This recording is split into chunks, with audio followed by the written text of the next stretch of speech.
It's so wonderful to see you all today, and thank you for coming to our Xylazine webinar at National Harm Reduction Coalition. And thanks to Harmony and Alicia from our group who are providing support for this webinar, monitoring the chat and doing any technical assistance. Thank you so much for that. I'm Dr. Kim Soo. I'm the medical director at National Harm Reduction Coalition, and I'm an assistant professor at Yale. And I'm really delighted to welcome you all to this really important topic.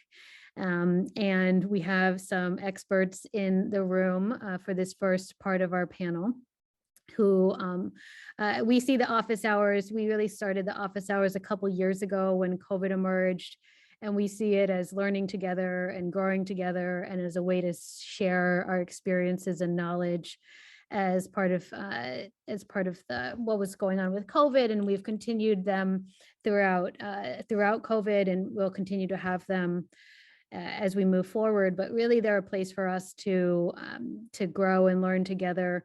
Really in areas such as the drug supply, as we'll see when we're talking about xylazine. These things are emergent, they're changing, there's confusion about the data, and so we did want to address some frameworks and some ways that we can think about this in the United States and around the world, and respond better as a harm reduction community. So it's wonderful to see you all.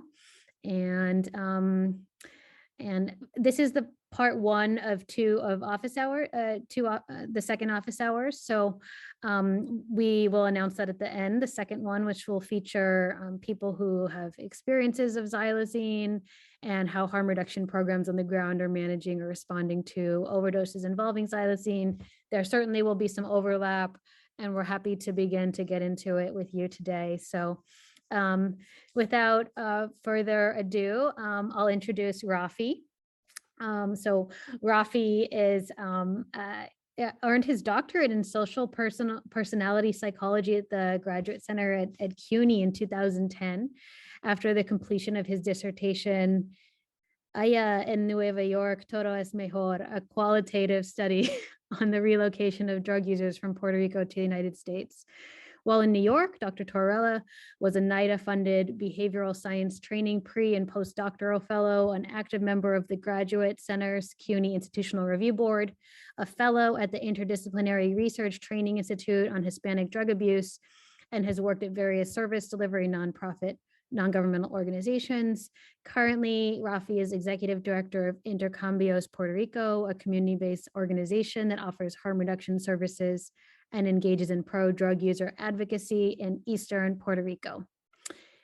And I will pass the mic to you, Rafi. Thank you so much for sharing lessons from Puerto Rico. Thank you, Kim, and it's very exciting to be here, actually. Let me try, can I share screen to put on my, here we go. Give me just 1 second so I can put my slides. And I think I've been talking to Rafi, I've been texting Rafi for maybe 6 or 9 months about this webinar idea in my mind, and it finally come to fruition. So I'm so delighted that Rafi is here. Thank you so much. And thank you so much. Yeah, no, this is great. And actually, I'm really, can you see my slides, by the way? Just, okay, good. So I'm actually excited about this because although I was involved in a lot of getting to know xylazine and the effects of it and service delivery around it from the harm reduction field and all that, there's been very little discussion about xylazine. So it literally, when did I write this paper? I think it's 2010, no, 2011. But xylazine had already been around for about 7, 8 years in Puerto Rico. So here on the island where I work now, and I'm executive director of Intercambios Puerto Rico, et cetera, we've been dealing with the xylazine issue, many aspects of it, for about 20 years, right? So it's not in its height right now. It used to be in its height maybe about 6 or 7 years. I will say that here in Puerto Rico, xylazine use, which is very, very heavy, and we can definitely talk about that. That's what is today. It's been shifting. So fentanyl kind of kicked out fentanyl, not 100%, So we still have a very odd, sometimes mixture of fentanyl and xylazine. So of course, and that problematizes everything from prevention to treatment, etc. So let me just give you a little bit of a background. This paper that I wrote, and it was just it was an offshoot of some data that I gathered 2007, 2008, when I was living and working in the South Bronx. I was collecting my data specifically for my dissertation. It was 100% qualitative, and very extensive interviews, mostly semi-structured, some unstructured interviews that went pretty deeply into the lives of people who actively use drugs. And they were pretty frank. I had previous relationship with some of these individuals as a service provider. So sometimes it was intermingled, but very rich. So it was very, thick data, nice to go through it. And I was specifically studying the relocation of people who use drugs, specifically in people who inject drugs, from the island to the stateside for treatment, right? And I say treatment because a lot of the services that were sold as treatment on the stateside were not services, formal services whatsoever, right? They had a lot of gray areas and some areas that were straight up illicit. So that's when, beyond my work down here in Puerto Rico, which I was still active in some service delivery, I was also seeing a lot of that xylazine over on the stateside. And it became a question of, wait, what is happening here? Is this substance just on the island? Is it on the stateside? And that's where I started piquing my interest. And at that time, I did find very little or no use of xylazine on the island where I was at. I was again in the South Bronx. I heard about some Philly use of xylazine or some overdose death. There's a paper on it, but it didn't seem to be very prevalent at all. And from what I gathered, the Puerto Rican community that I was mostly connected to, of people who inject drugs, it was mostly on the island side. It was down here what was happening. So we knew somewhat instinctively that it was not the supply. It had to be happening most at the end of closer to the user, and that's which we had communication with down here on the island. So we started asking questions to contextualize the data that I was picking up in the dissertation. So we knew a couple of things that were happening. We knew that we had very little background in literature. We knew that the Puerto Rican DOH, Department of Health, did not want to engage the issue in any way, shape, or form. They didn't want to recognize that the issue is happening. That's not odd.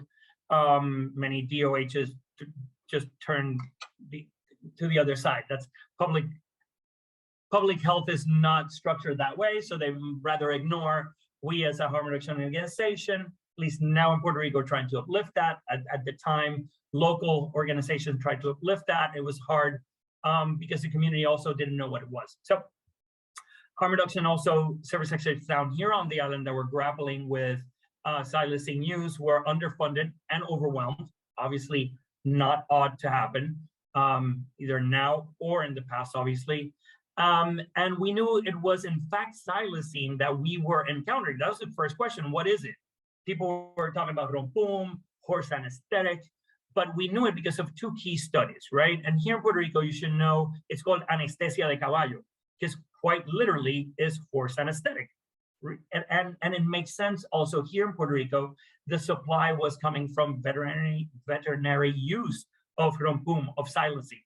Literally, I had a friend the other day saying, like, what, Rafi, what happened to those folks that used to get the rompum? That I have a horse, and I know they were giving me $300 for a little vial. It's like, what was going on with that? So I'd explain to him. So that was very much present, and the movement of xylazine into the heroin supply was relatively well known.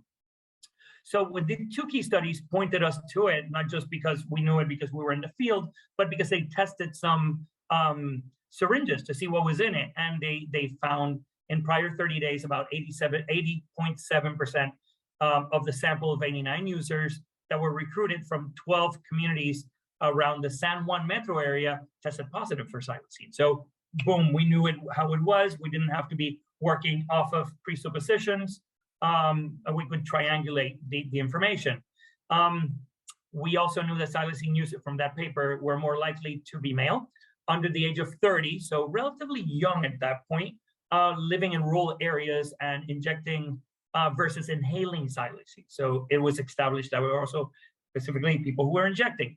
35.2 reported skin lesions, that relative lifting the flag, because we also had the question, and when these studies or this questions evolve, it's like, is it the substance in and of itself that creates the lesions, the ulcers, or is it an interaction between the substance and the living conditions? How can we distinguish? We don't have any, will it be more for homeless people who inject drugs that have the lesions, or people that have stable housing and have more adequate living situation, would they have less ulcers? We don't know answers to that, but we definitely knew that the more xylazine you use, we at least were seeing those ulcers. 28.2 reported an increase in injection use. We didn't know that, but it seems like that there was a tie there. And 21.1% reported at least one overdose episode. So we encountered some main issues down here in Puerto Rico that I bring up in the paper, which was xylazine as an adulterant and complement to other drugs. So why were people using this rather than saying, well, it's just a market thing. Market changes, people use what's in the market. Yeah, people choose, but restricted mobility. So we started looking into that and became more interesting. They actually, and I have a little quote that I use here because we found out, I didn't know this, but we found out through the data that in the beginning, how it was marketed here in Puerto Rico was separate. Xylazine was not included with heroin as an adulterant in it. It was separate. We're like, whoop.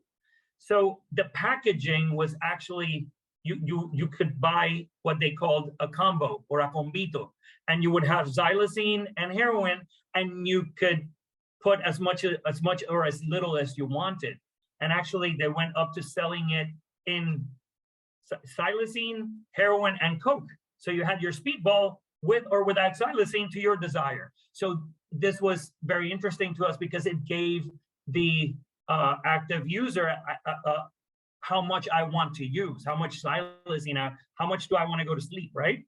The quote from people, I quote, they put coke, $3 of coke.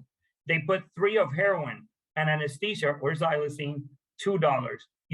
Heroin and anesthesia were pure. So they were talking about that it had relatively good quality and they can maneuver how much they want in each one. That was interesting. But then the market, which is more where we focused, when 80% xylazine and about 20% heroin, this is what we understand that it was. We never got this tested. That was never accessed. We never accessed that technology. So that changed the realm of how much ulcers people would get and how they can maneuver around xylazine. There are some areas, it was very prevalent to find xylazine. So we know beyond the San Juan metropolitan area that it was the data presented earlier. So the chronic use and physical deterioration became also main issues. What's happening with the ulcers? What happened? Are people actually dependent on it? So people did report the open ulcers. It was quickly apparent talking to a few people that they're not abscesses, regular abscesses. There's not this bulging area and then it opens. It starts and the ulcers start coming up, and there is quickly, at least over here, become they go into necrosis. So it's distinctly different from a ulcer that we would recognize previously, at least from the heroin supply over here. The quote that I have related to that is the times when people again says, the times when the abscesses started to appear, I would come here to the United States. This was on the state side. When the abscesses began to appear, I already knew I had them before. When there are people that take a longer time for the ulcers to blow up than others. I am one in which it took a while, but when I saw that people were rotting, it would get scared because I always have said that I am a junkie with style. So people were very much knowing where these particular ulcers were coming from and how to try to moderate them. This particular individual said, I'm leaving from Puerto Rico, and I need to change my supply by moving myself, not necessarily copying in another area. Dependence became an issue. Actually, when I was writing the paper, they were like, wait, how do you know people are depending on it? Let's talk about that, right? Like, is there dependence or not? It's not a small issue. And participants that I interviewed and people who I keep talking to that use Xylazine, they say it's definitely a dependence. And talking to them how they can distinguish between the dependence of heroin and the dependence on Xylazine, people commented, I get there and don't cop just heroin. I cop anesthesia because that is what is going to get me high and what I'm going to, is what's going to get me straight. I am not going to waste my money in just heroin because I'm going to stay the same. Do you understand? I'm going to stay the same. So he's saying like, it's not going to help me with my withdrawal symptoms. So people were clearly saying I need to use both and gravitating a lot to Xylazine. So that became apparent. And finally, we saw the lack of specialized treatment and services. Here in Puerto Rico, what they did set up, amazingly, at one point, even though the DOH didn't want to engage, they did set up a kind of a unit for abscesses, which was actually engaging these. But quickly, I said, we don't want to deal with Xylazine ulcers in and of itself. That unit was no longer doing outreach or attending people who use drugs.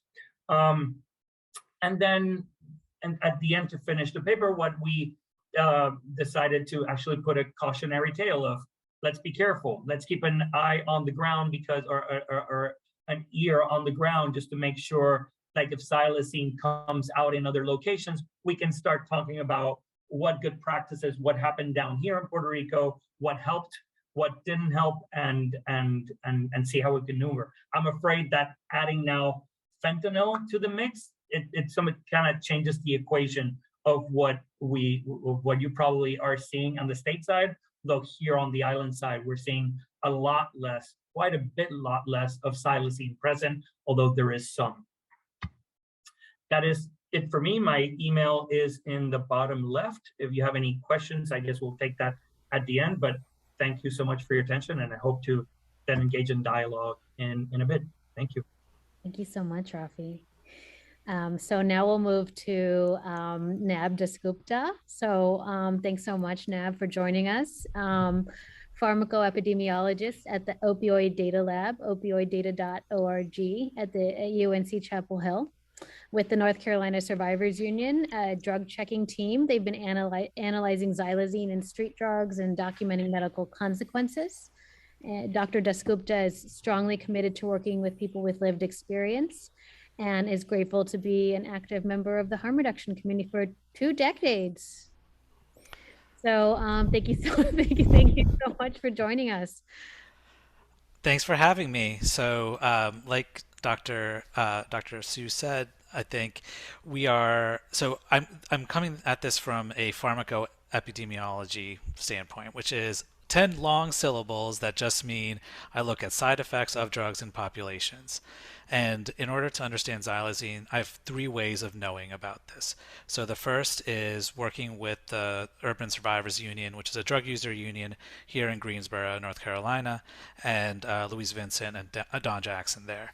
The second is by talking to veterinarians. So this is where the medicine is used and the clinical experience with Xylazine is greatest, and they have a lot more kind of nuanced understanding of what it's like to administer the drug and what the side effects are.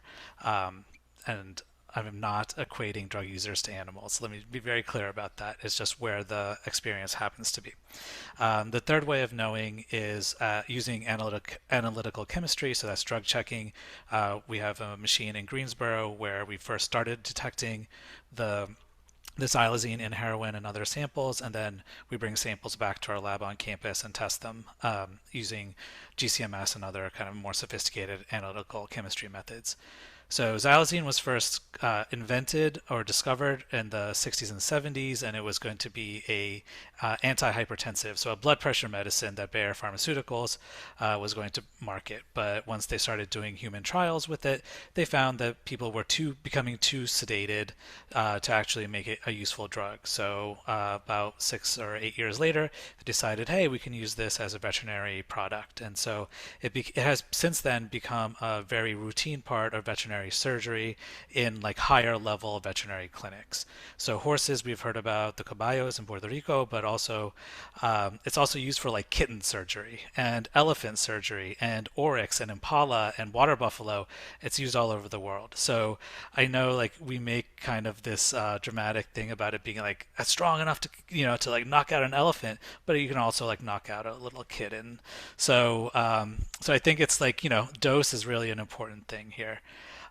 There's in the United States, mainland at least, there are two major veterinary formulations of it. One's called Rompum, using our gringo accent, and then the other one is called Acorn. And the Acorn is a smaller, it's about 50 mg per mil, and that's for smaller animals, and then the Rompum is for the horses. And so that's kind of the overview. And Rafi and other colleagues from Puerto Rico, like when you guys broke these stories like 10, 15 years ago, I remember reading them, but I didn't pay attention after, like after reading just one or two things, I was like, oh, okay, I forgot about it. But then I have to give credit to Chris Moraff and others in Philadelphia who really kind of brought this story to attention about 2 or 3, 4 years ago now. So really big props to the harm reductionists on the ground who are keeping their eyes open. So there are four specific risks that we see with xylazine. One is overdose and heavy sedation, and I think Chelsea is going to talk more about that, so I won't belabor that. But in general, like there's a heavy nod that happens, and so the overdose risk it seems apparent that there could be. Now, whether just because a substance shows up in an autopsy doesn't mean it was involved in the death, right? It's something that we've encountered many times before. When I talk to the veterinarians and we look at the pharmacology of this molecule, the veterinarians tell us when they administer it to horses, there is no real change in in the breathing rate in respiration. What they say is that there's a decrease in the heart rate, and the heart rate becomes quite slow, but it's transient and it goes away quickly. So that's the clinical experience from the veterinary side. So is there an overdose risk with xylazine? Well, it really knocks you out up front, especially in the first like 25 minutes of using it. And then most of the dope that we're seeing in North Carolina, at least, is mixed with fentanyl or straight up old school heroin. And so it's kind of like this heavy nod, and then it goes on with like the more traditional heroin high after that. We also have noticed some what we would call like idiosyncratic reactions, meaning that certain people tend to like xylazine knocks like maybe 80% of people who are injecting it out in when it's mixed with fentanyl. But for about like 10-20% of people, they don't get knocked out. They're just like their physiology is a little bit more different, and they can tolerate it. And some of those people seem to be the ones who have a reason to want to use it in a way. Then the other kind of thing with sedation to think about is this going to be a little bit more like a ketamine? Is that a better analogy, where ketamine doesn't affect our respiratory depression in the same way as a heroin does, but also is super sedating? So in some ways, when we think about xylazine, I think keeping in mind like our experience with ketamine might be a helpful harm reduction framing of things. The second thing is skin lesions, as we've heard about, and the skin lesions are disgusting. I'm sorry, like I've seen abscesses for a long time, and these are some of the saddest wounds that I've ever seen. And there is they're atypical. They're not they're not standard drug user wounds, and when people start getting them, they get really freaked out if they're not expecting it. The other weird thing about the skin lesions is they can happen beyond the site of injection, and this is something that is very different to our traditional infectious disease approach to abscesses and skin and soft tissue infections. And so looking again at the pharmacology and pharmacoepi literature, there is actually a phenomenon that has been documented that's very similar, where when administering barbiturates in hospital settings, sometimes a nurse or a doctor will miss the vein and it will go into the subcutaneous tissue and cause a particular kind of necrosis that is visually very similar to the lesions that we see with xylazine.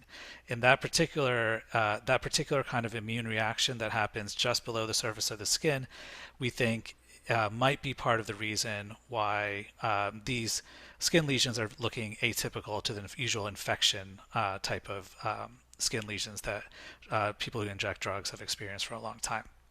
The last thing about the hard nod is that if you're not expecting to nod out that hard and you're in a public place or in some place that's not that secure, that could be a safety problem, right? It could be like a balance issue. You can tumble, someone could take advantage of you in that situation. So it's not just a matter of overdose. I think we have to, it's the unexpected nature of drugs that really is what harms people. And if this is not expected, then there could be these other consequences. The third thing, from looking at the molecular pharmacology and looking at talking to the veterinarians, is hypoglycemia, so low blood sugar. So this drug is known to cause like a pretty rapid drop in blood sugar, pretty immediately after injection. It rebounds after the xylazine wears off, but if you're doing that repeatedly, one of the things we observe among people who've been using a lot of xylazine mixed into heroin is that there's a really hardcore fatigue syndrome that is happening, at least here in North Carolina. And then, but again, like this hypoglycemia and like low blood sugar hasn't really been a major problem with this. That has been discussed, but we see it clinically. But I think there's some more deeper connections, especially if you're talking about people with diabetes and other insulin disorders. There could be some additional dangers that we need to be thinking about clinically. The fourth thing that we're really, really concerned about, but have the least amount of information on, is anemia, so low blood iron. So that you need your blood transports oxygen, and the molecule that transports the oxygen is called hemoglobin. And when you don't have enough hemoglobin, the rest of the cells in your body don't get enough oxygen. And so one of the things that we have figured out pharmacologically is that xylazine looks like it binds to to hemoglobin in your bloodstream and binds it up so your blood is less good at distributing oxygen throughout your body. And Claire Zagorski at the University of Texas has been really leading the Clin Pharm on that with Lucas Hill. And so we have had patients who have come in with extremely life-threateningly low iron levels who have needed multiple transfusions to get back up to normal. So that is still a working hypothesis. I want to stress we are not like ready to say that this is really happening. We have a handful of cases clinically that we've seen, and we have like strong pharmacology that we think that this could be the cause. There are lots of other causes of anemia, and we need to make sure that that's really the risk before we blow it up. Okay, the next thing that we did was we tried to figure out where the xylazine was coming from in heroin. And we wanted to know whether it was being produced clandestinely or whether it was coming from from a veterinary source, or it was coming from like powdered research chemicals that you can buy. And so the reason we were asking this question is that if it's being made illicitly, right, clandestinely in someone's trailer or whatever, bathtub, then the chances of additional impurities and adulterants in the xylazine is of bigger concern to us, because a lot of times those synthesis methods aren't as tight as it would be if it was 99% pure stuff that you can get from a commercial manufacturer. So that was kind of our look at it. And Aaron Tracy, who's on the call with us and who's watching at least, was the chemist who did this, and the samples came from our site in Greensboro, and Mary Figgett was the other person who was analyzing these with us. And so we went and got xylazine, the acorn and the wampum, from the North Carolina State veterinary clinics last week, and ran them on the gas chromatography machines. And what we found was that we can't distinguish between the veterinary kind and the street kind of xylazine. And so that's the first thing. And the second is that we looked at the synthesis methods for xylazine based on the patents and things, and we would have expected, if the synthesis was incomplete, that there'd be like certain byproducts and impurities from that reaction, and we weren't able to detect what we would have predicted would be those impurities. So we are again this is work in progress, but we think that it is more likely at this point that it's coming from veterinary diversion or from from research chemical kind of bulk powder purchasing and being added in. The jars of Rompum and Acorn are it's like dissolved in liquid with salt and some plastics and parabens. And so in order to like make that into a powder to put into a powdered drug, you have to evaporate that, and it's not like a super complicated process, but it's a hassle. So given how widespread xylazine appears to be in the United States, it seems unlikely that so much xylazine would have disappeared off of veterinary carts without more more attention to it. So our working hypothesis is that maybe it's coming in from research chemicals, but I think, Rafi, your point that people were getting this from vets and paying a certain amount per bottle is really a really important data point, and I'm not I'm not discounting any of that. I'm just laying out kind of the steps we've seen, and maybe things are a little different, maybe it's different from place to place. So the last thing I'll say is that that this shit is dangerous. This is the skin lesions and other consequences that we have seen have been really sad. And when our partners in Greensboro have told people after testing their drug supply that, hey, this has xylazine in it, it's like a blank, right? No one's heard of this before. And then the next question they usually ask is, have you had any weird skin problems recently? And when you ask that question after telling them there's xylazine, it's like a moment of revelation. And this is why like drug checking, I think, is so important in this stage of a problem, because it was like, it was like this moment of understanding, and that like, oh, there's actually a reason for why I'm wearing long sleeves and it's 90 degrees out, right? And we saw people like throwing away, like, yeah, we don't want that back, like there was one person who called his girlfriend at the time right then and was like, hey, this is happening, those like skin things, that's what's causing it, like it's in the drawer, throw it out. So that's the stage we're in North Carolina, and I think it might be different in other places, but but that's kind of the experience that we've had as a team. So happy to answer questions. Thank you so much. I love any talk that says in my conversations with the veterinarians. So I'm really, I think we're all learning so much. Thank you, Nab. And next we're going to Chelsea Shover. Dr. Shover is an epidemiologist and an assistant professor in residence at the UCLA School of Medicine in general internal medicine and health services research. She did her PhD in epidemiology at UCLA and a postdoc at Stanford. Her research looks at addiction, infectious disease, and social and structural risk factors. Her 2019 study on the changed associations between cannabis law and opioid overdose mortality was one of the year's top PNAS study papers, contributing to the public understanding of science. And she co-authored a report in The Lancet responding to the opioid crisis in North America and beyond. My timer for just went off. Also has served as an epidemiologist in government and nonprofit, and most recently as a supervising epidemiologist for the LA County Department of Public Health COVID-19 response in homeless shelters and encampments.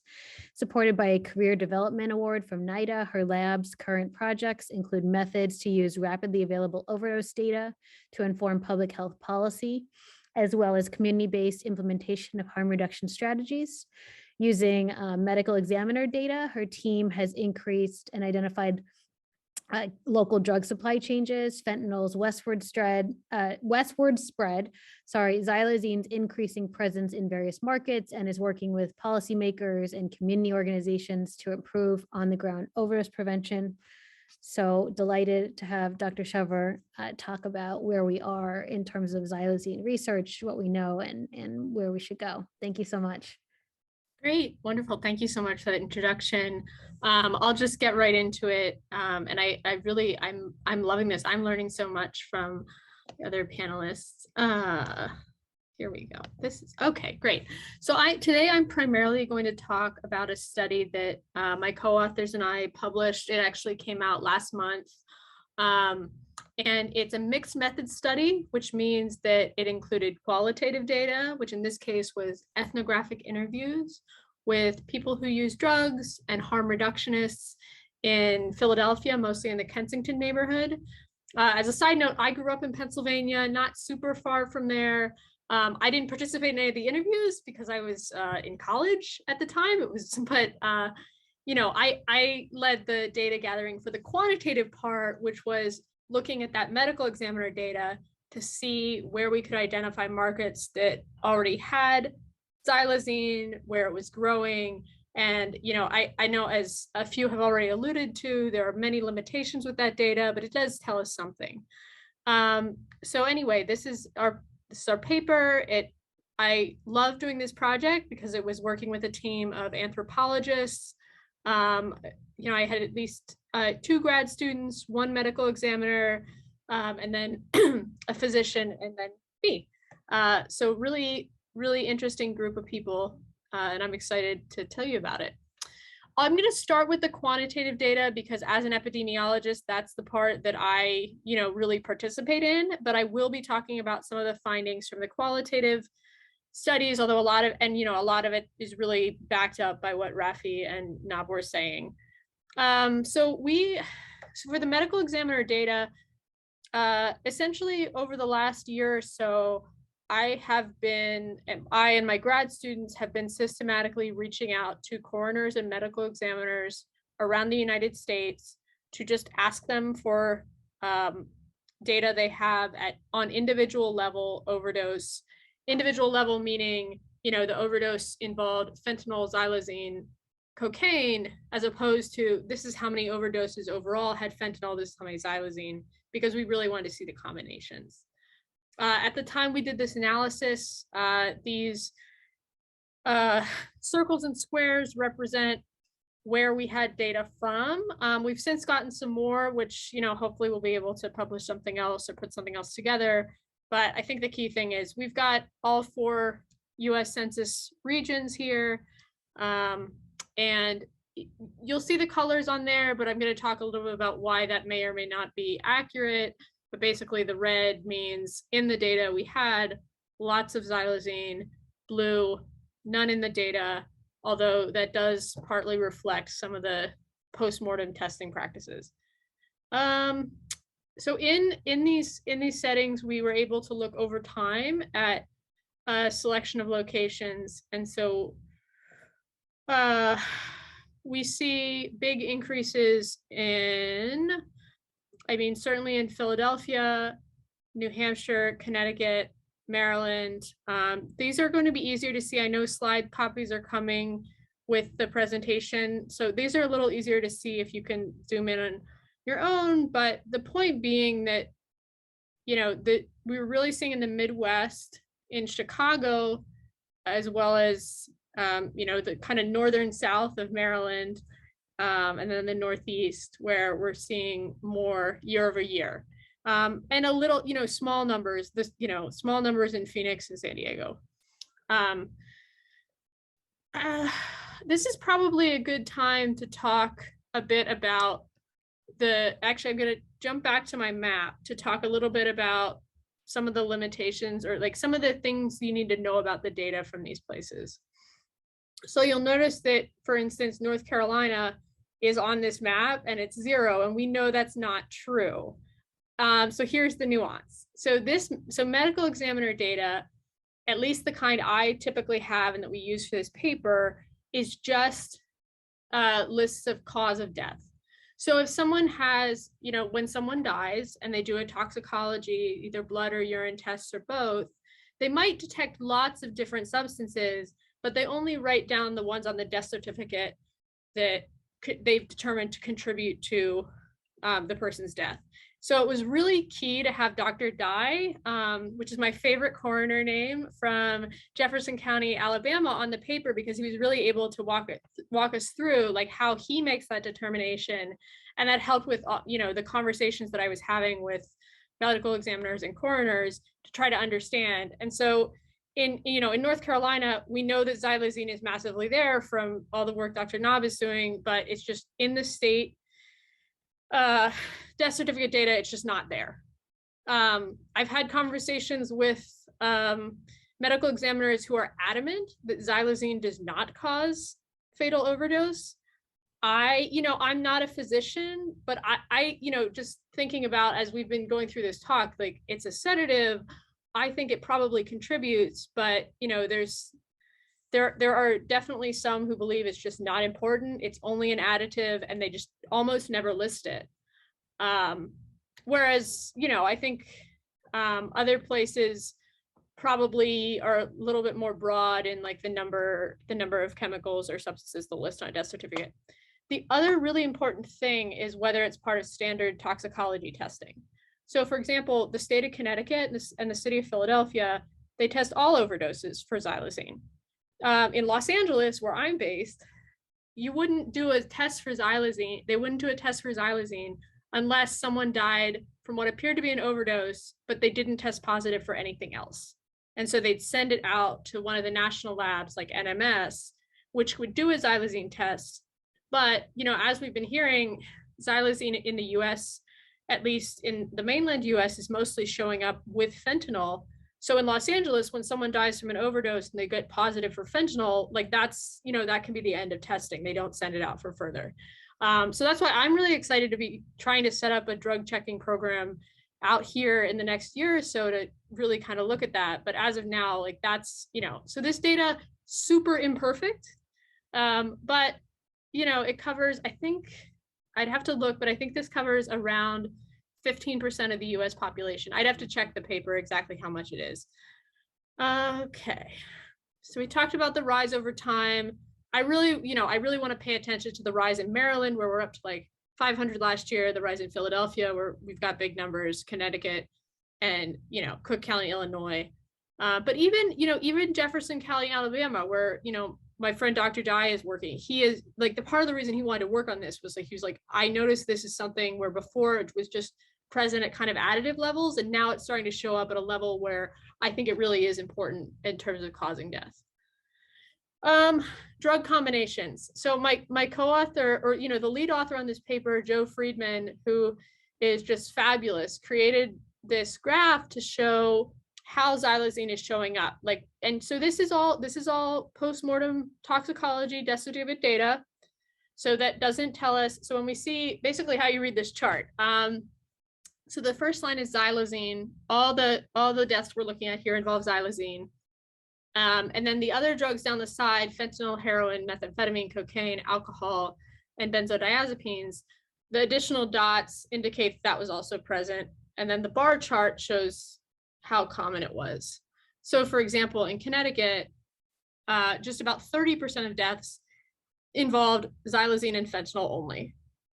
And then about 10% were xylazine, fentanyl, and cocaine. So that's how you read this.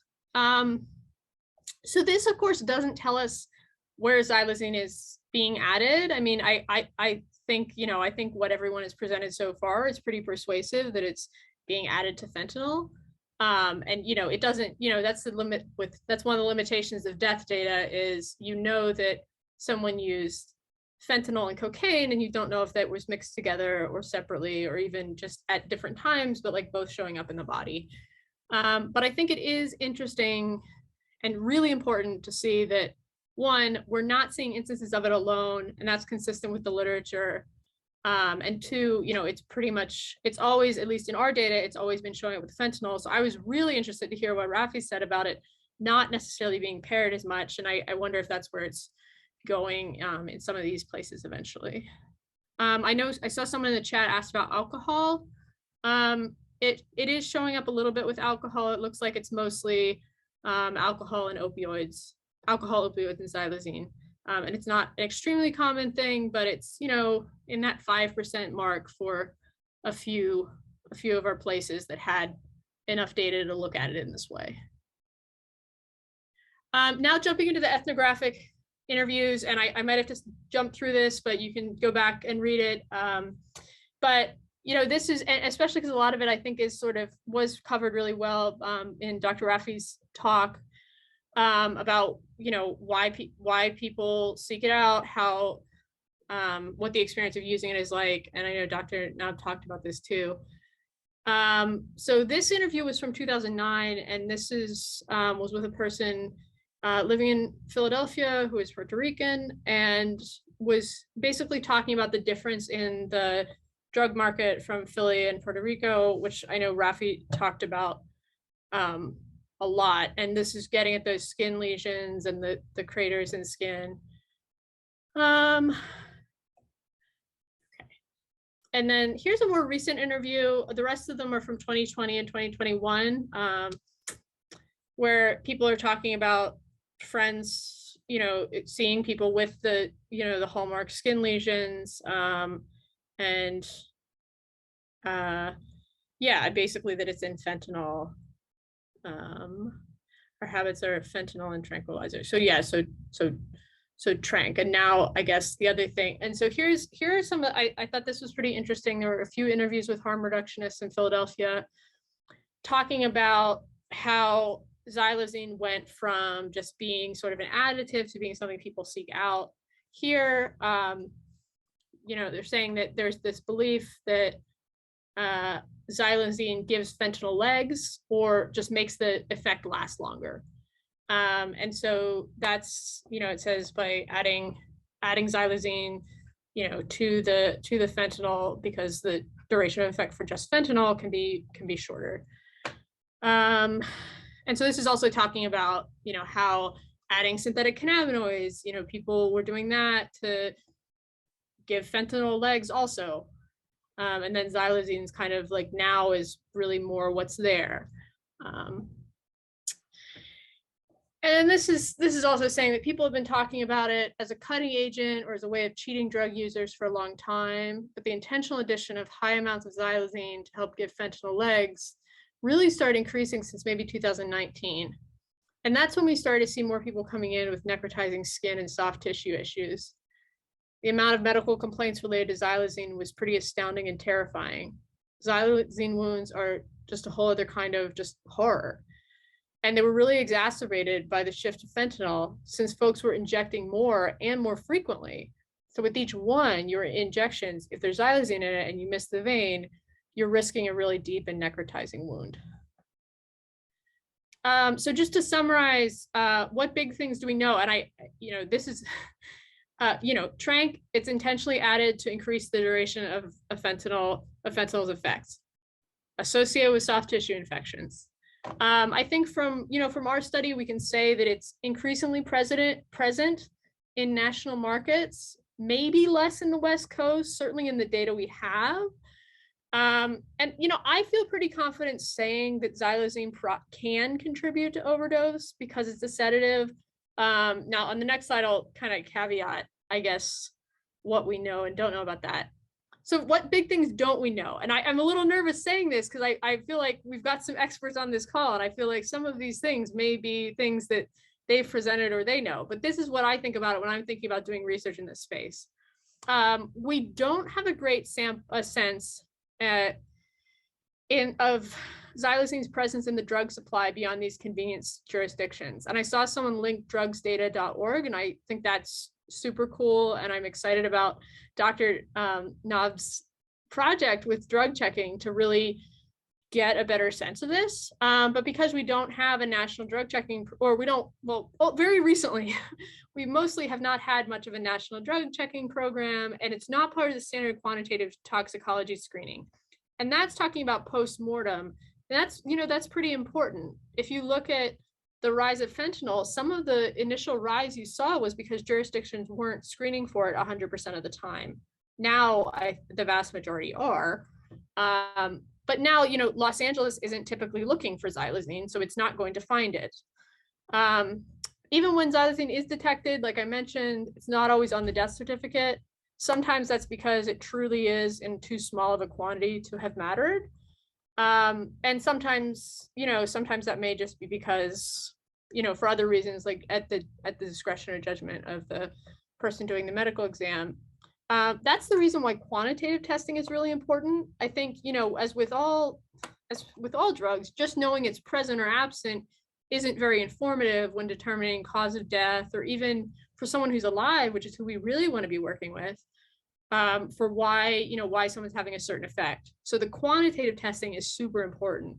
And, you know, I think as a policy matter, funding medical examiner and coroner offices to be able to do that more comprehensive testing and support the data sharing, because they, you know, they have a lot of data, they're happy to share it, but are underfunded to do that in a systematic way.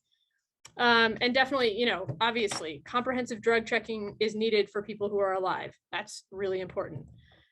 As far as the ethnography, how unique is the experience of Philadelphia? And now, you know, we're hearing about North Carolina too, but what is the xylazine market and use context like in other places? I don't think we have a great sense of that most places.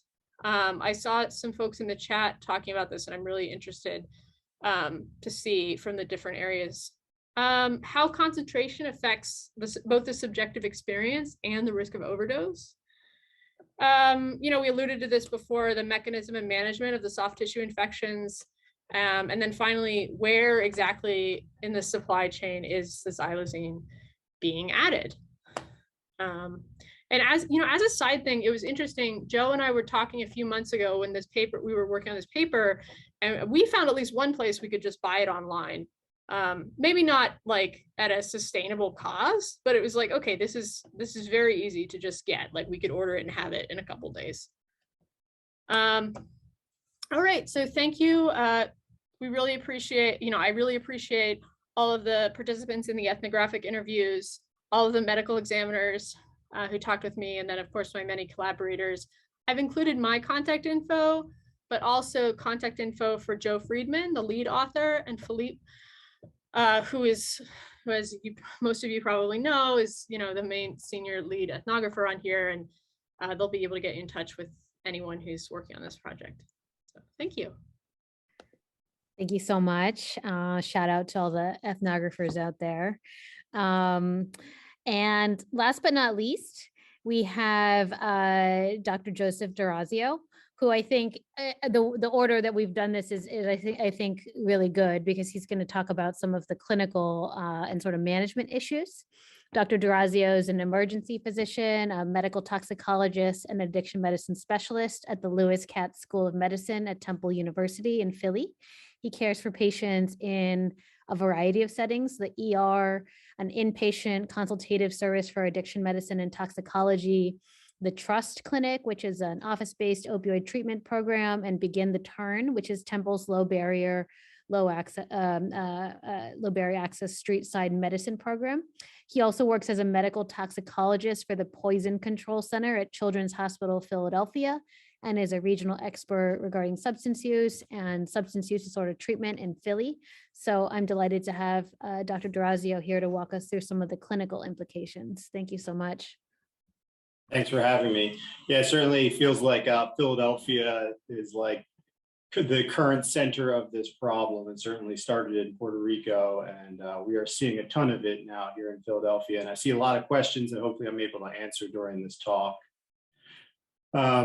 So just starting with the pharmacology, and I'll be quick because it seems like people have kind of gone over this. It's an alpha-2 centrally acting agonist, much like a drug clonidine. It causes, it blocks the outflow of the sympathetic outflow, so it causes sedation. And like people have asked, it does not really cause a decrease in your respiratory rate like opioids would. But what it does is cause so much sedation that it blunts the response to hypoxia or airway occlusion, very similar to how a benzobarbiturate or alcohol would. if you fall asleep and occlude your airway and start getting hypoxic because you're not breathing adequately, you don't necessarily wake up and clear your airway. And so that's how people will die. It's from asphyxiation from this drug. And it certainly has a synergistic effect with other opioids, and that is really from veterinary data. This is like other imidazoline compounds, and I've got some of those listed there. Clonidine is the one that people typically talk about. Dexmedetomidine, which Precedex, that's something that we use in the ICU for sedation. Oxymetazoline, which is nasal spray. Tetrahydrozoline, which is Visine, tizanidine, Lafaxidine. So there's lots of other ones out there, but the biggest difference between xylazine and these imidazolines is that it doesn't really hit the imidazoline receptor. So we really don't see the bradycardia and hypotension like we do with other drugs in significant overdose. And while Dr. Dasgputa may have mentioned that bradycardia, we're not seeing that on the clinical level. Like I don't see a ton of patients coming in bradycardic and hypotension. And we know that there's lots of xylazine out there in our supply. This is a really quick time to peak and onset. Its duration can be up to like 4 hours, but like he had said previously that, like that 30-minute nod or so is what we're seeing. And this is just a graphic here to help you understand what alpha-2 agonists look like. So the typical alpha agonist outflow helps you control your blood pressure and your level of alertness. But if there's too much, there's a good feedback loop at the alpha-2 receptor, which then blocks too much outflow. And so you get a good balance, a nice check and balance. Now with alpha-2 agonists like xylazine, it's going directly to the alpha-2 receptor, and it causes lots of stimulation there, which then blocks the outflow and causes sedation. And so this is how this drug is working. And in Philadelphia, I know some people have sort of asked, like, how's it getting into the supply? Well, we know that there is from a recent alert from the city, the public health department, that over 91% of samples have xylazine in them currently. And it's a combo drug. Like we're not seeing xylazine by itself, we're seeing it as a combination. And from the user experience, people are saying like, I'm trying to avoid xylazine. Like they don't want it at all. And people are looking for the opioid, but they're also getting the xylazine. And what we see, and from talking to the DEA about this, they're finding these bottles at sites where they're making seizures. So there's literally that Xylamed drug, the veterinary dose of medication that's at the scenes, and people are salting and drying them and adding it to the white powder heroin we have here in Philadelphia. So it's veterinary grade. This isn't clandestine production. This is right off the back of a truck from veterinary, like Dr. Torruella had talked about. And the interesting thing is what we're seeing, and thanks to Jewel Johnson, who I know is on this call from the Public Health Department, we're seeing a decrease in our benzo overdose decedents as we're seeing what looks like a directly proportional increase in xylazine use in our community.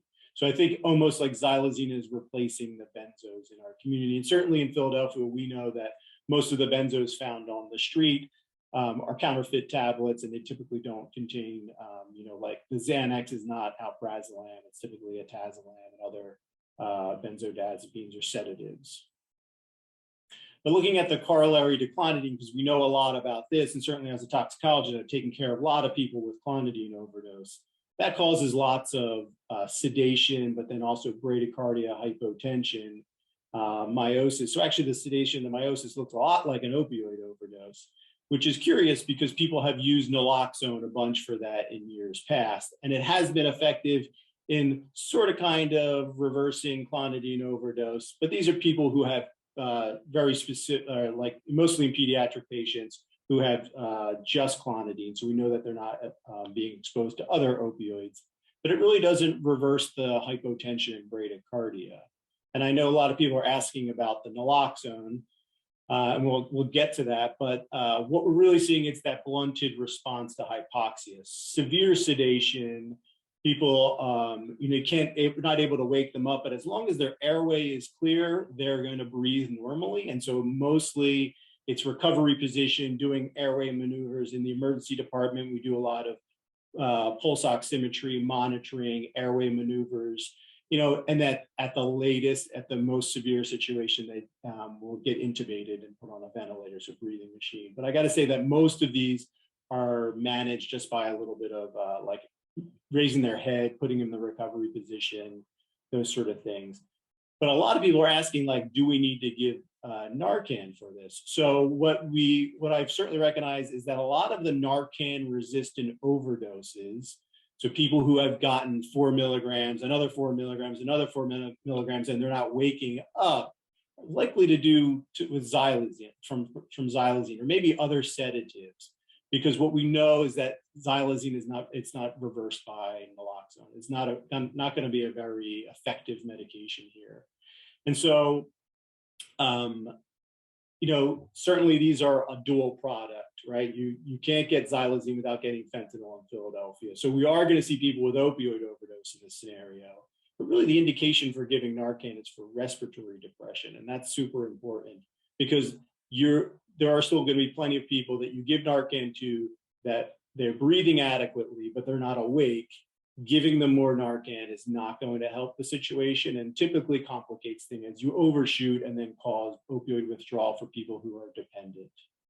And a shout out to Prevention Point here in Philadelphia, who handles this all the time. And they reverse a lot of opioid overdoses and know this very well. And I give them lots of props for what they do in the field. So they know this well. Someone had mentioned some diagnostic testing.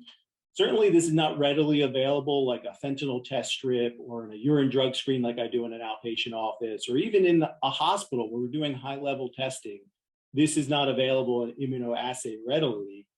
This is more of a send out for most hospitals, providers, and they're sending out to a lab like NNS or ADL here in Philadelphia area. And it takes a while for that to come back. So it's not clinically relevant. Like I can't see a patient in the emergency department test for a UDS for Xylazine and understand that they were exposed to that before they're discharged from the emergency department. So it's not really so helpful for us. Xylazine withdrawal, a lot of people are asking about this. It's not a well-defined syndrome, but certainly there is some corollary to other alpha-2 agonists that we see. What I have seen mostly is a lot of anxiety. I have not seen a lot of vital sign abnormality or like seizures like we would see with benzo withdrawal. With benzo withdrawal, we see a lot of tachycardia, hypertension, diaphoresis, altered mental status, and seizures in late findings. But we don't really see that with Xylazine. What I've mostly seen is anxiety. And then we're not seeing rebound hypertension and tachycardia like you would with clonidine. And you got to also, I also want to point out, there's a lot of overlap here with opioid withdrawal syndrome. The anxiety certainly happens with opioid withdrawal. And so sometimes it's difficult to differentiate the two. But what I recommend in the hospital or in like a detox or inpatient rehab settings, certainly treating the opioid withdrawal very well. And then sometimes you're able to just manage the Xylazine. It can be not too severe. But if the person does have severe anxiety and you think that's due to Xylazine, my recommendation is using benzodiazepines as first-line agents. And then for people who are working in the hospital or an ICU setting, things like dexmedetomidine or phenobarbital. There's some other adjunctive medications that can be helpful, and I don't think that they necessarily are curative or they're going to be like major components and going to make their withdrawal go completely away, but adding gabapentin, clonidine, antipsychotics can be helpful. I've been hearing some reports of people using ketamine in the emergency department, and it has been effective, and we do that in some of our ICU settings here, and so we have utilized some of that, mostly for people who have these severe wounds who need lots of dressing changes. We use ketamine, and it can be helpful. But what I just want to point out with clonidine, because like people are saying, oh, this looks exactly like clonidine, so if I just give them clonidine, I can replace that drug and it should be helpful. But I think we're talking about a drug on a different magnitude of order. Like you can't give enough clonidine to match the effect that Xylazine is causing without causing severe bradycardia and hypotension. And so for the typical doses we're giving it at, it's just not going to be effective as a sole medication. And that's why I recommend using other medications like benzodiazepines. Now for inpatient drug rehab, it would be relatively easy to do these sort of things. I know certainly in an office-based setting, it's difficult to prescribe benzodiazepines in this arena, especially if you're also prescribing, buprenorphine or giving other medications. But if you're able to get a short course of benzodiazepines, that can be helpful. Giving adjunctive medications like clonidine, I think is a good way to manage this, or having a short stay in a detox before coming back for buprenorphine treatment, I think is a good way to manage this. Onto wounds, because that's a big conversation, and what we're seeing is a marked increase in wounds at our institution. I work at Temple University Hospital, which is sort of in the center of the opioid crisis here in Philadelphia. It's closest to the Kensington neighborhood. There's a report from just across the river in New Jersey about xylazine withdrawal, and here's a classic picture of somebody who has these big wounds. You can see here that on their hands, this probably has a lot to do with injection site, but this does not look like this is from an area that this patient was injecting at. And here's some pictures that collected over the time that point this out. Like, this is an area that a person was not injecting at. This is certainly injection site. And people had asked, like, how do these heal? Well, this is someone who presented, and after some period of time with some care over a couple months, the wound is looking a lot better. Here's another patient that I've been taking care of that the wound is much improved. And so they can close. But this is the sort of typical obliterative vasculitis that we see, or people will term like shooter's patch. And, the question is, like, is this all from xylazine? Is this drug effect? I don't know either way, but I've got some speculation that it's not necessarily all due to xylazine. There's a long-standing history of wounds and people who inject drugs. And with every new addition of a drug in a supply, it's blamed on that new drug. And so we went from heroin to fentanyl, we saw an increase. And I would imagine it's mostly because people are injecting more than they were when they were using heroin. People are going, from 3 to 6 times to 12 times a day. And so maybe the repeated, more injections causing more vasculitis, more injury. And then people blamed it on crocodile, and then recently methamphetamine, but most recently it's been xylazine. Certainly what we're seeing are these shooter patches, that's obliterative vasculitis, in areas that people are injecting. But then when people get them in other areas, how do you explain that? And so what we've been seeing is mostly that they're in the arms and legs, and they're never in areas that you can't reach. And so that makes me think that has something to do with like picking or scratching. I think it's got to be some sort of component, but maybe there's a mix. So the picking and scratching has probably been some people who've been doing that forever, but now the addition of this other medication that maybe has some vascular compromise to that area. And so when you scratch and you cause some local damage, it doesn't heal well and it turns into a wound. So that may be the drug cause. But certainly I hear, especially from something like this wound here, like, doc, the drug is coming out of my body in these wounds. And I think it really has a lot to do with picking and scratching in areas. And certainly the repetitive action is something that the more injecting is something that's possible too. Extravasation, someone pointed out extravasation. I think that's also a component here. And especially if this drug is going to cause vascular compromise locally, if there's extravasation, it's going to cause some skin damage there. And then with people who are nodding out, I think we're seeing a lot more people who sort of are unconscious for an extended period of time. They develop some compression ulcers, and that's maybe how it could develop also. And that's all I have for you guys. And thanks for inviting me here today. Thank you so much. I mean, I think that answers a lot of, I think given the wide spectrum of what we've covered, I think that we've really, we're learning so much from each other, which is really the whole point of so much of what we're hoping from these sessions. The chat is exploding.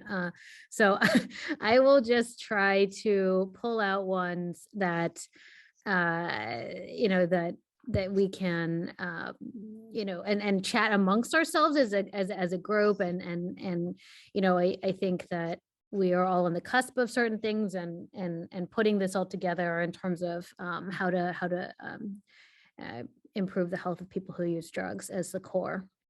So some questions about detection.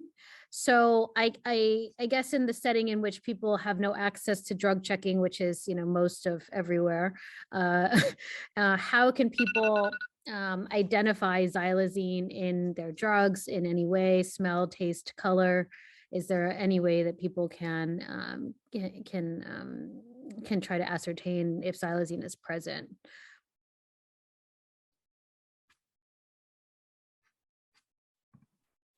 I'll jump in.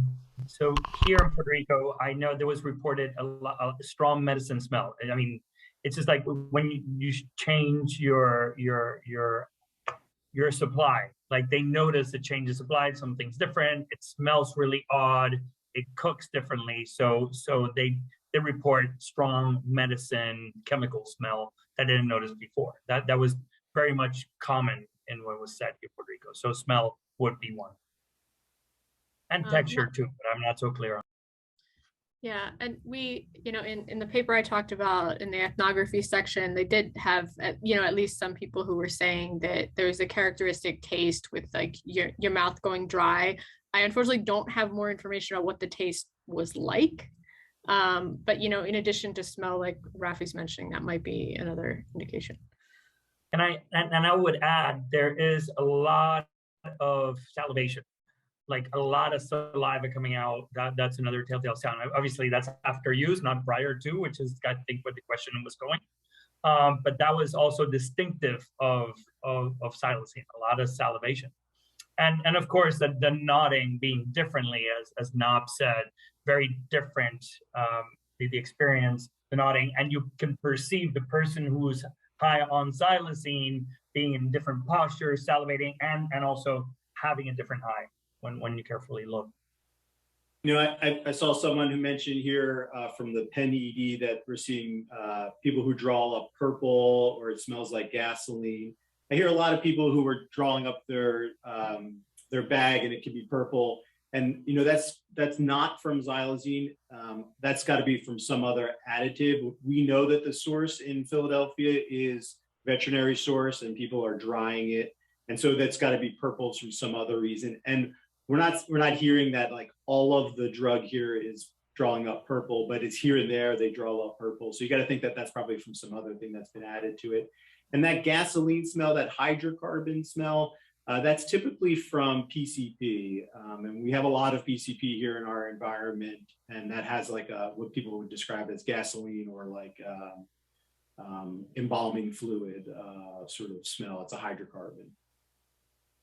I think the Urban Survivors Union folks, like Louise Vincent, says she's very good at identifying xylazine just by looking at it at this point. She's seen a lot of it, and they've been able to test it on the FTIR right away. So she's kind of built that experience. So I think really connecting with the drug user unions would be really helpful to get specifics on that. Yeah. And Louise is going to be on the next panel on xylazine. So hopefully you guys stay tuned for part 2.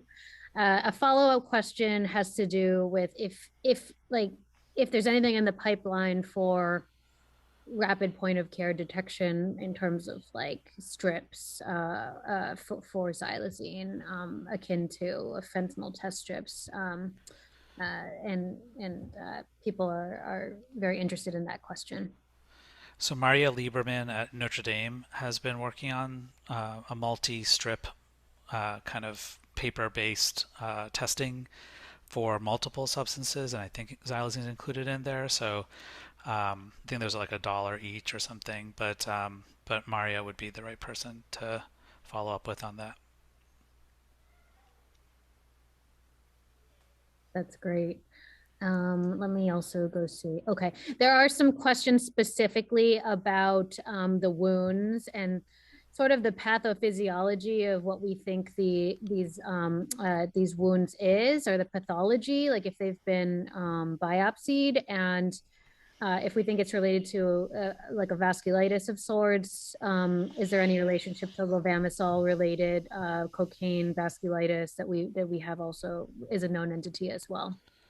and any effective treatments for these lesions, or what we're doing for these lesions. That's one of the addiction medicine doctors asking that question.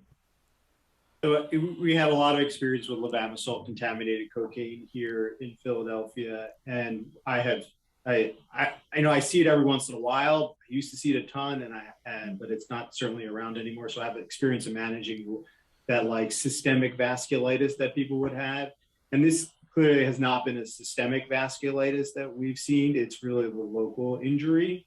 Mm-hmm. But I got to say, I haven't done any biopsies for these wounds. I haven't asked for anyone to do biopsies, and really what we've done is local care, debridement and dressing changes, and then sometimes even skin grafts. But I haven't seen a systemic vasculitis like we would imagine from someone who's injecting something that's causing vasculitis. Mm-hmm. Mm-hmm. And the biopsies that have been done at the UNC hospitals, and it's only been like a few, but they came back all negative for any known pathogens. So it's not a skin and soft tissue infection in the traditional sense. Mm-hmm. Mm-hmm. People are asking if antibiotics are necessary for these skin wounds. I think if they are infected, yeah. Honestly, most of them I see are not infected. They're mostly just necrotic tissue that needs to be debrided. And then, rarely do they require long-term IV antibiotics. We certainly have plenty of people who have secondary infections with them, though, but it's not a primary problem. Mm-hmm, mm-hmm, mm-hmm. So it might be like a super infection, like something else on top of the wound. So, okay, that makes sense. If you line it up with the biopsies that were done, it's not necessarily being it's not directly related to infection that's causing this big wound. No. Mm-hmm, mm-hmm. And then there's also some questions about how people are using it, or how it acts differently in different supplies, in powder, heroin, or tar, powdered fentanyl versus pressed pills, and how people are doing it. I don't know if anyone wants to weigh in, and people are asking about route of administration as well. So like, intranasal, smoking, or injection, like how, if we understand how those routes of administration are related to any of the effects. And just anecdotally from the syringe exchange, people who had been snorting it found out it was xylazine and stopped snorting it, said that their sinus infection, what they were calling sinus infections, went away. It could be like localized tissue inflammation, but we don't really know systematically. Mm-hmm. Mm-hmm.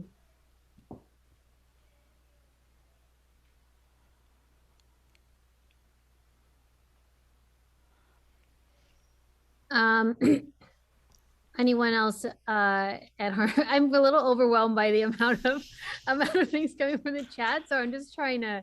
I'll chime in. I think one that Dr. Orazio brought up was the gives it legs, and what you're talking about, I think Chelsea, you also brought up. It extends the life of the opiate. That was something we heard all the time. And although people didn't want to use it, they did say that it had that effect, that it did extend the life of. At that point, we didn't know we had fentanyl, or it wasn't that prevalent. If it was at all, we never tested for. But they said I would spend $5 on it. Yeah, I might inject more, but it feels like I can extend the high more. And that became, from the experience of people who use drugs, a reason why to use it. And it was very prevalent in the qualitative data that we found. And same thing. I just saw the detail.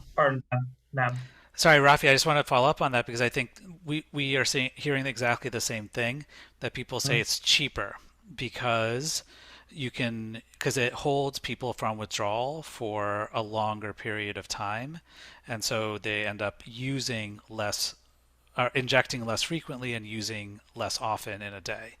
And that's like very different from what you guys are hearing in Puerto Rico and in Philadelphia, but we've specifically heard people seeking out this kind of dope because they only have to use it once a day instead of 4 or 5 times a day with traditional fentanyl.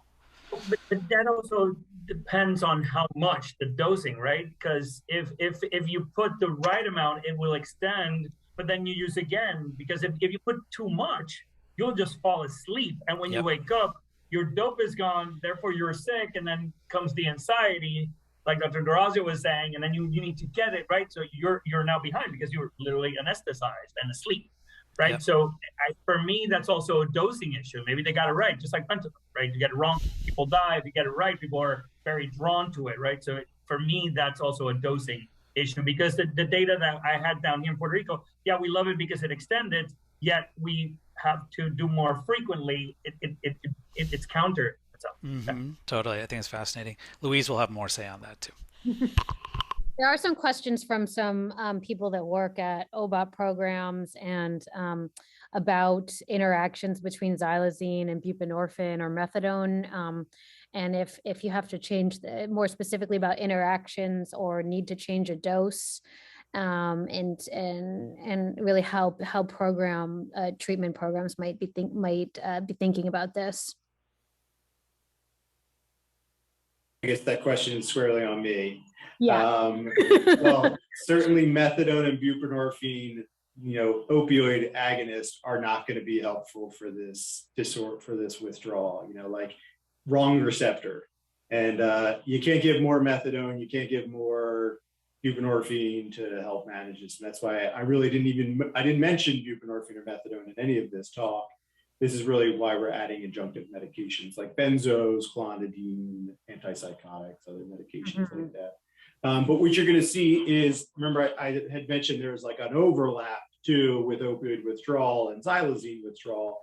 And so people are going to complain of anxiety, and it really can be perceived as opioid withdrawal. And you can imagine someone who's waking up every day trying to stave off withdrawal. Anytime they have anxiety, they're probably thinking like, oh, the next step is going to be my opioid withdrawal, and may present to a provider saying like, hey, like I'm in withdrawal, like this isn't enough medication for me. And it may not have to do with opioids, and it may be from xylazine.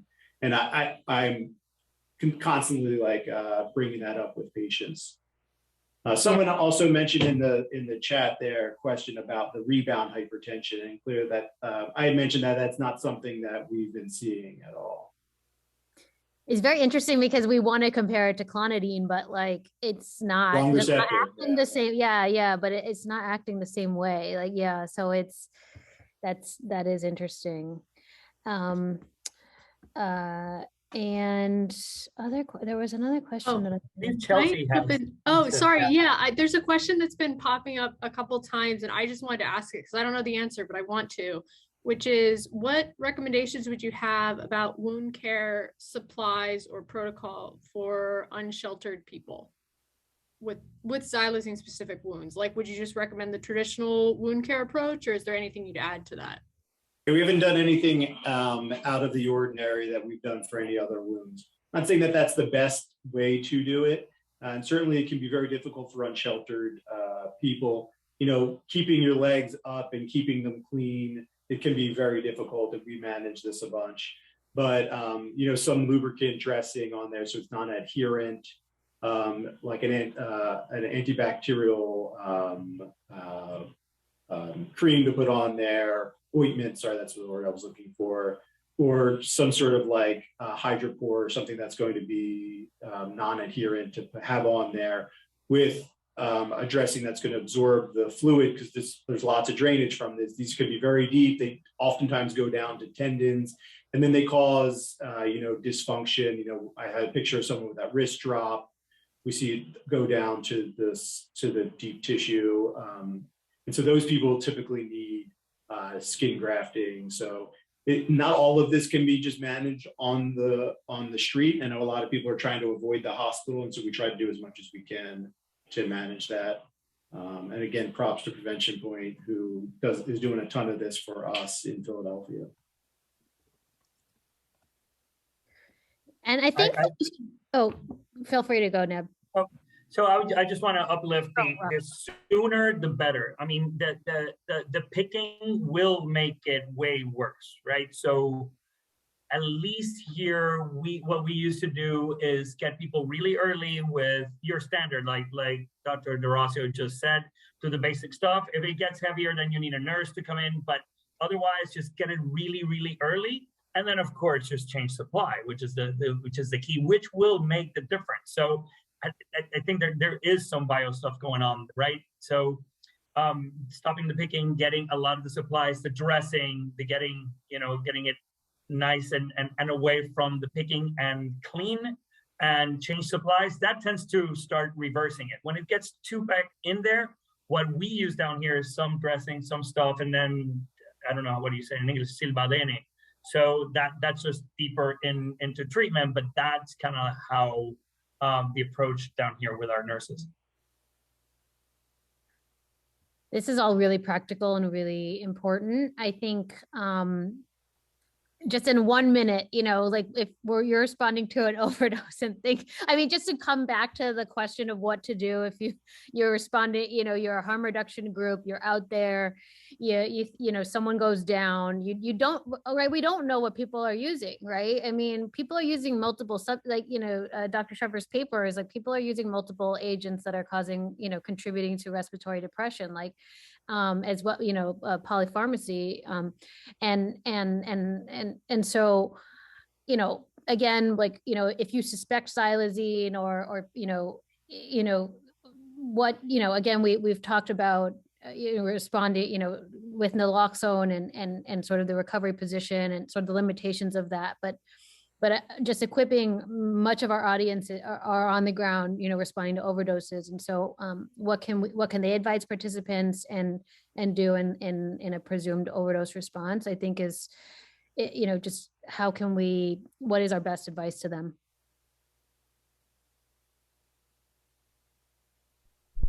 I think respiratory rate, like, counting the number of breaths when someone's down is like really hard to do in the moment, but if you're able to even count for 15 seconds or half a minute, then it might give you an idea of why maybe naloxone isn't working, and maybe rescue breathing and rescue position is good, but also maybe 911 might be something that's worth considering more than in traditional overdoses. So we talked about in our community handing out pulse oximeters. We had a whole bunch of leftover ones from the pandemic that people were handing out. And so I think those are really effective, especially for a savvy community that's helping each other. We're in a harm reduction conference here, webinar, that like there are other like members of the community that are going to be responding. And in our community, we're other bystanders who are giving naloxone or avoiding trying to get people to the emergency department. That's the last thing they want to do. And so pulse oximeters in the field can be really helpful. But my 1 second like response to this, because I've done this before, one is giving naloxone, because remember that in my community, xylazine and fentanyl come together. And so giving Narcan for people who have respiratory depression, and then recovery position, and then jaw thrust is the next thing that I'm doing, because that's mostly where people have their airway occlusion. So giving a jaw thrust can open up their airway while they're on their side. And then the last thing, like you said, was rescue breathing too. And then if their respiratory rate is still low, then providing a second dose of Narcan. But in my experience, it's mostly the Narcan resistance is really from sedatives. And so they're not waking up, but their breathing returns. They go from purple to normal color.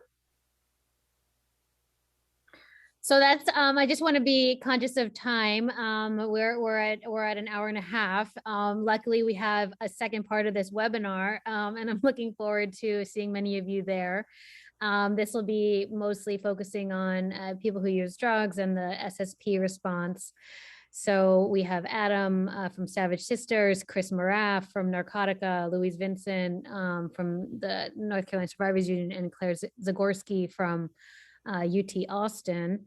So we can continue this conversation April 27th, which is a Wednesday, and we will follow up and everyone will get the slides. And if you would like to read Dr. Sheffer's paper and you don't have institutional access, please let us know. She's happy to send it out. So thank you so much for joining us, and we hope to see you soon.